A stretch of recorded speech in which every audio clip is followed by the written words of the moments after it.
오늘 우리 함께 있는 말씀 호세아서 5장 말씀입니다.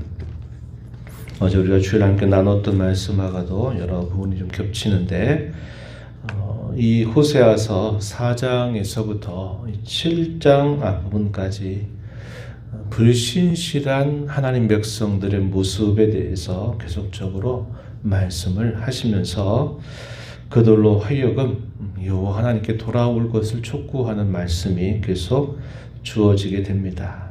그렇게 하시는 이유는 하나님이 자기 백성들을 변함없이 사랑하시기 때문임을 우리가 알게 됩니다. 오늘 우리가 읽은 이 말씀 앞부분 1절부터 7절 내용에서는 당시의 그 우상 숭배에 대하여 경고하시는 말씀, 그것이 쭉 주어지게 되고요. 그 구체적인 그런 하나님이 벌하시는 그런 내용들이 이제 8절로부터 15절까지 쭉 소개가 됩니다. 그래서 우리가 어제 살폈었던 그 내용들처럼 아수르라고 하는 나라가 당시에 강대한 제국을 이루면서 북이스라엘 나라를 침공해 오고 또 그 위협이 유다에까지 미치게 될 일들에 대해서 쭉 말씀하시는 것이 나타납니다. 그것은 하나님께서 그들에게 친히 대적같이 그들을 대하셔서 그들의 그 죄에 대하여 벌하시고 그들로 하여금 결국은 하나님을 간절하게 찾게 하시려고 하시는 그런 분명한 목적이 있다 하는 것을 우리가 보게 됩니다. 우리가 어제 읽었던 이 5장의 마지막 절이 중요한 구절이다 이렇게 보실 수 있는 표현이죠. 하나님께서 그 죄를 그들이 뉘우치고서 하나님의 얼굴을 구하기까지 하나님께서 일시적으로 그들에게 얼굴을 외면하시겠다. 은혜의 얼굴빛을 그들에게 향하지 않으실 것을 이렇게 말씀하시게 됩니다. 그러자 그들에게 피할 수 없는 고난이 그들에게 닥치게 될 때 가장 낮아진 자리, 겸비해진 자리에서 하나님을 간절히 구할 것이다. 이렇게 말씀하시는 내용을 우리가 확인하게 됩니다. 오늘은 1절부터 7절 내용을 좀 중심으로 해서 당시 그 백성들이 어떤 영적인 상태에 빠져 있는가 하는 것을 좀 살펴보고 오늘 우리를 되돌아보는 그런 시간이 되었으면 좋겠습니다. 먼저 1절 말씀에 가서 보시면은 이스라엘 백성 전체를 하나하나 불러드립니다. 그러면서 그들에게 경고의 말씀을 전달하세요. 1절 한번 보시면 제사장들아 이를 들으라 이스라엘 족속들아 깨달으라 왕족들아 귀를 기울이라 이렇게 말합니다. 제사장들 그리고 이스라엘 백성들 왕족들 이 말은 종교 지도자들 그 다음에 정치를 하는 지도자들 그리고 일반 백성들 전체를 다 불러들이는 것입니다. 어느 한쪽의 문제반이 아님을 이야기하는 것이죠. 그래서 그러한 모든 대상들을 이렇게 불러들여서 들어라, 깨달아라, 귀를 기울여라 이렇게 말씀을 하시는데 어떻게 말씀하십니까? 여기 이어지는 말씀에 보니까 너희에게 심판이 있다. 심판이 임박해 있다라는 사실을 그들에게 경고하기 위하여서 하나님이 그들을 불러들이시는 것입니다. 그들을 다 벌하시겠다고 말씀하세요. 2절 끝부분에 보니까 내가 그들을 다 벌하겠다 이런 말씀을 하시게 됩니다. 또 5절 가서 보게 되면요. 그들이 자신들이 범한 그 죄로 인하여 넘어지고 또 넘어지게 될 것이다 라는 사실을 강조합니다. 이스라엘의 교만이 그 얼굴에 드러난다니 그 죄악으로 말미암아 이스라엘과 에브라임이 넘어지고 유다도 그들과 함께 넘어지게 될 것이다 이렇게 표현을 했습니다. 넘어지고 넘어진다. 무엇 때문에요? 죄악으로 말미암아 결국 넘어지게 된다 이렇게 말씀하면서 그들에게 심판이 임박해 있다라는 사실을 들으라고 깨달으라고 귀를 기울이라고 말씀하고 계신 것입니다. 그렇게 하시는 이유 중에 대표적인 것은 그들이 결국 종교적인 부패를 그들이 가지고 있기 때문에 그러함을 가르쳐 줘요. 1절 하반절 끝에 보면 미스바에 대해서 올무가 된다. 또 다볼 위에 친 그물이 된다. 이런 표현이 등장합니다.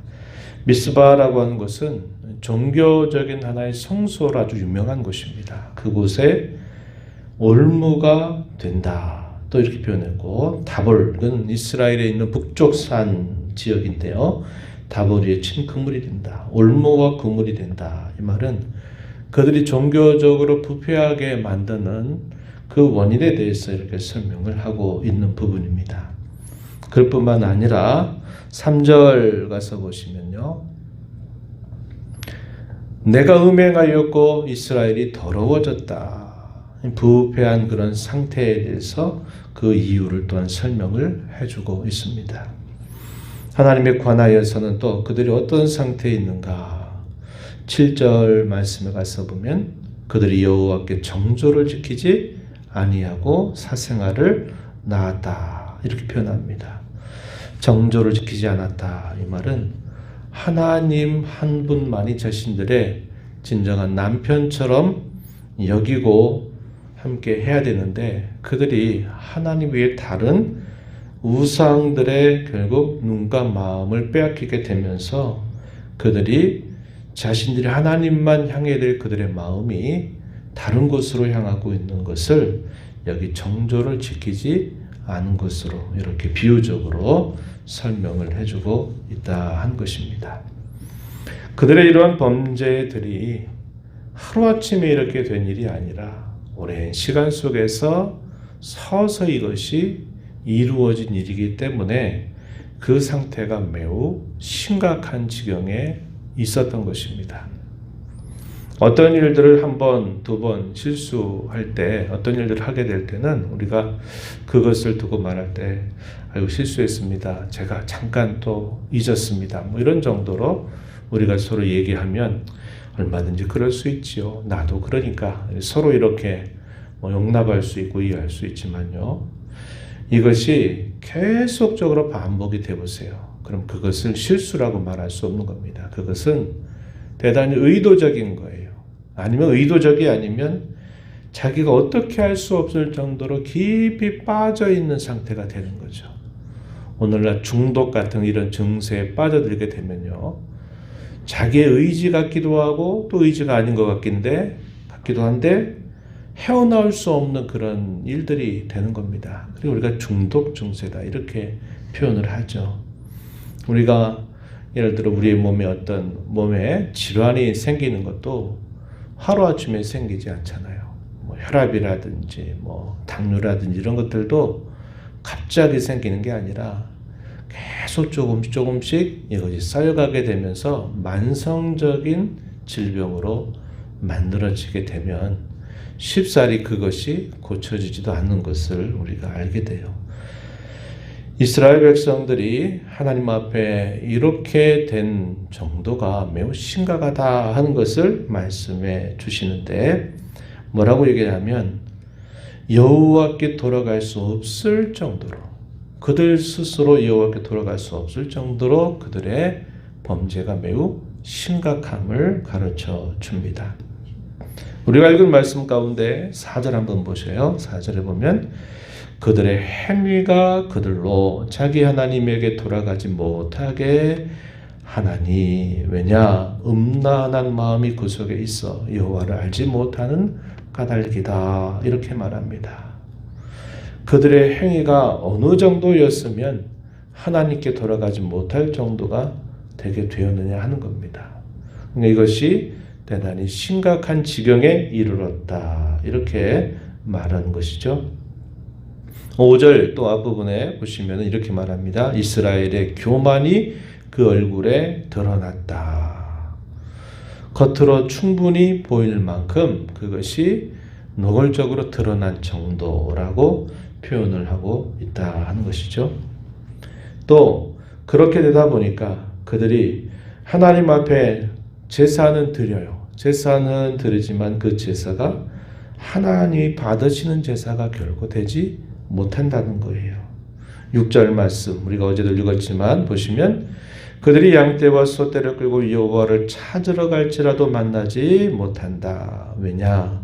하나님께서 이미 그들에게서 떠나셨기 때문이다. 하나님이 그들의 제사를 받을 수 없을 정도가 되어버렸다. 이렇게 말씀을 하는 겁니다. 오늘날 우리가 하나님 앞에 예배를 드리고 또 하나님께 기도를 드리고 우리가 하나님 앞에서 하나님 우리에게 말씀하신 것들을 행하고자 하는데 그 일을 행하는 중에도 우리의 심령 속에 참된 영적인 평안과 기쁨 또 그런 만족이 없는 삶을 우리가 오래도록 번복을 하고 있다면요. 그것은 우리가 지금 매우 영적으로 심각한 상태에 있다. 이렇게 생각해도 틀린 것이 아닙니다. 우리가 하나님 앞에 예배하러 오는 것은 그분을 배우기 위해서 우리가 예배하는 것이죠. 하나님께 기도를 드리는 것도 그분을 가까이 만나서 내 사정을 하나님께 아뢰고 하나님께로부터 이 사정을 알아주셔서 도와주시기를 바라는 거죠. 우리가 허물과 죄를 지었다 할지라도 하나님 앞에 우리의 죄와 허물을 구할 때 하나님께서 우리의 죄를 용서하신 그 확신이 우리의 심령 속에 있어서 내가 또다시 그 죄를 반복하지 않으리라고 하는 거룩한 결심을 가지고 내 삶의 자리로 나아가서 죄와 분투하고 그렇게 살아가는 모습들이 우리에겐 당연히 있어야만 되는 일이다 하는 겁니다. 그런데 그러한 일들이 우리가 많이 반복하고 우리가 많이 거듭함에도 불구하고 예배 가운데서 얻는 그 하나님 주시는 기쁨이 우리에게 계속 느껴지지 않는다. 그런 만족이 우리의 심령 속에 없다. 하나님이 내가 기도를 드릴 때마다 내 기도를 듣고 계시구나 하시는 그런 분명한 확신이 없이 그저 습관적으로 우리가 하게 된다면 우리의 상태가 마치 이와 비슷한 상태일 수 있다 하는 것을 우리는 생각하게 되는 것입니다. 하나님이 가장 원하시는 것은 그분의 속마음을 잘 헤아리고 아는 데 있는 겁니다. 그래서 하나님이 누구이신가를 알고 무엇을 원하시는가를 알고 하나님이 변함없이 저와 여러분을 사랑하고 계시다고 하는 것을 알고 그것을 아는 그 자세로 하나님을 가까이 하는 것, 그것이 하나님이 저와 여러분에게 늘 간절하게 원하고 바라시는 것임을 우리는 이 말씀을 통해서 배우게 되는 것입니다. 하나님 앞에 나와서 우리가 우리의 허물과 연약함과 부족함을 아랠 때마다 하나님이 우리의 간구를 들어주셔서 우리를 도와주시고 우리 연약함과 허물과 죄에 대하여 또 사죄의 은총을 베풀어 주시고 우리에게 셈을 주시는 이것을 우리가 늘 느끼면서 매일매일을 살아간다면 우리는 하나님 앞에 매우 건강한 신앙생활을 하고 있는 것과 같은 것입니다. 이제 이 한 주간 흩어진 교회로 또 우리는 살아가게 됩니다. 흩어진 교회로 살아가면서 하나님을 가까이 모시고 우리의 삶에 이런저런 일들이 있을 때마다 하나님께 맡겨드리고 하나님의 도우심을 의지하고 우리가 실수와 죄와 허물을 범한다 할지라도 늘 하나님 앞에 우리의 마음과 중심을 드리면서 하나님 주시는 그 죄 용서의 기쁨, 심령의 평안을 얻는 자로 또 이 한 주간 살아가는 귀한 복이 있기를 진심으로 바랍니다. 하나님 아버지 감사합니다. 이 새벽 시간에도 저희들을 불러주셔서 오늘도 하나님의 면전에 저희들을 세워주시고 앞서 행하시면서 저희들에게 또한 말씀을 들려주셔서 그 말씀의 교훈을 품고 아버지 앞에 기도하며 또 이 하루 이 한 주간 흩어진 교회로 살아가게 하신 것을 감사드립니다. 자기 백성들을 향하여 끊임없이 그들을 사랑하시면서 하나님 앞에 가까이 나오기를 또 때로 죄를 범하고 실수하고 연약할지라도 주님을 가까이 모시고 살기를 그토록 바라시는 우리 하나님 아버지의 마음을 잘 헤아리는 자녀들이 되어야 됨을 배우게 됩니다. 우리의 내일을 알 수 없고 앞날의 일들을 우리가 기약할 수 없지만 하나님께서 언제나 우리 앞에서 함께 하시는 손길을 저희가 굳게 믿고 어려울 때는 어렵다 해서 주님을 의지하는 자 되게 하시고 실수와 죄 허물을 범할 때는 우리의 실수와 허물과 죄를 하나님께 아뢰고 또 사죄의 은총과 기쁨을 누리며 또 죄와 싸우는 그런 삶을 힘써 살아가는 저희들 모두가 되게 해주시기를 간절히 바라옵나이다. 저희의 마음을 어린아이와 같이 부드러운 마음으로 늘 바꾸어 주셔서 겸손한 마음으로 늘 주님 앞에 행하는 복된 삶 되게 주옵소서. 은혜의 보호자 앞에 나와서 아버지 은혜를 간절하게 구하는 모든 심령들의 간구를 귀 기울여 주시고 응답해 주시기를 바라며 예수님 이름으로 기도하옵나이다. 아멘.